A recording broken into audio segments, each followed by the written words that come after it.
Hello అండి, బాగున్నారా అందరూ?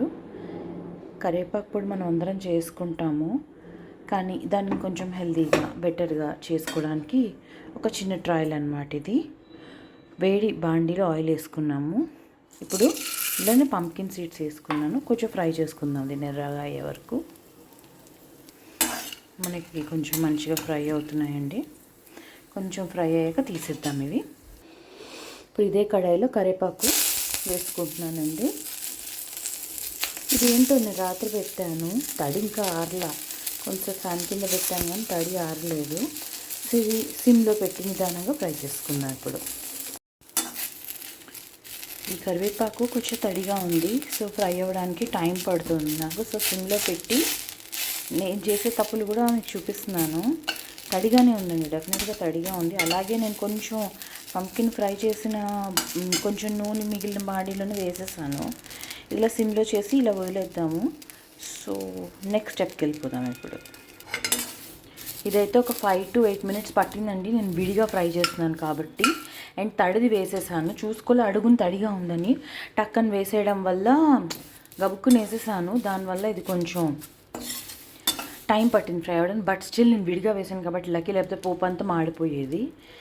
ఇప్పుడు నెక్స్ట్ స్టెప్కి వెళ్దాం. ఇదే బాండీలో కొంచెం మినపప్పు వేస్తున్నాను చూడండి.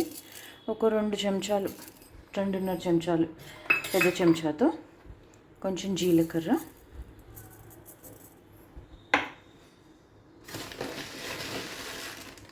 ఒక చెంచాన్నర ధనియాలు. ఇది తడి పొడిగా ఫ్రై చేసుకుందాం. ఇప్పుడు కొద్దిగానే నూనె వేసి, మన కడాయి అయితే సిమ్లోనే ఉందండి. సేమ్ కడాయి వాడుతున్నాను నేను. చూడండి,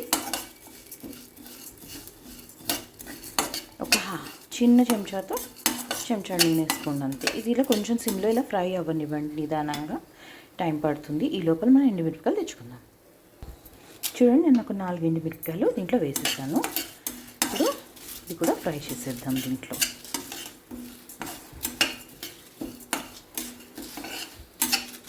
కొంచెం ఇప్పుడు హైలో పెట్టాను గ్యాస్. మంచిగా ఫ్రై అవుతుంది. ఇప్పుడు ఇది వేగుతూ ఉండగానే నిమ్మకాయ సైజ్ అంతా, చిన్న నిమ్మకాయ సైజ్ చూడండి, గట్టిగా నొక్కితే చిన్న నిమ్మకాయ సైజ్ అంతా చింతపండు దీంట్లోనే వేసేసాను. దీన్ని కొంచెం విడిదిద్దాము.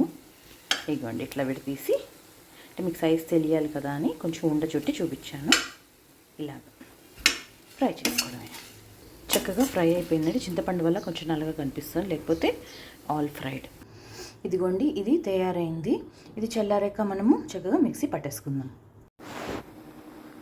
అంతా మిక్సీ జార్లోకి తీసుకున్నానండి పౌడరు. అదే మన ఇందాక వేగించిన ఆకు అన్నీ, కానీ చింతపండు మాత్రం అడుగు నుండేలాగా వేసాను. ఇవ్వండి, ఉప్పు అయితే వేస్తున్నాను ఒక 1/2 చెంచా. చూద్దాం ఏం జరుగుతుంది ఇప్పుడు. ఇదైతే డెఫినెట్గా నేను అనుకున్న డార్క్ గ్రీన్ కలర్లో అయితే రాలేదు, బట్ ఇది బాగుంది, నాకు నచ్చింది. ఇది చూడండి ఎంత బాగుందో, మంచి స్మెల్ కూడా వస్తుంది పంకిన్ సీడ్స్ అండ్ కరివేపాకుది. ఇది చేసుకోండి, మీ పిల్లలకి మీకు చాలా హెల్త్ బెనిఫిట్స్ ఉంటాయండి దీంట్లో. నేను మరొకసారి తిప్పుతాను. కొంచెం ఇది సైడ్కి ఇలా ఉంది కదా, కొంచెం మరొకసారి తిప్పేశాక తీసేస్తాను. అంతేనండి, ఇలాగ మీ పంకిన్ కరివేపాకు పొడి చేసుకోండి. Healthy, natural, home made. Stay healthy. Bye.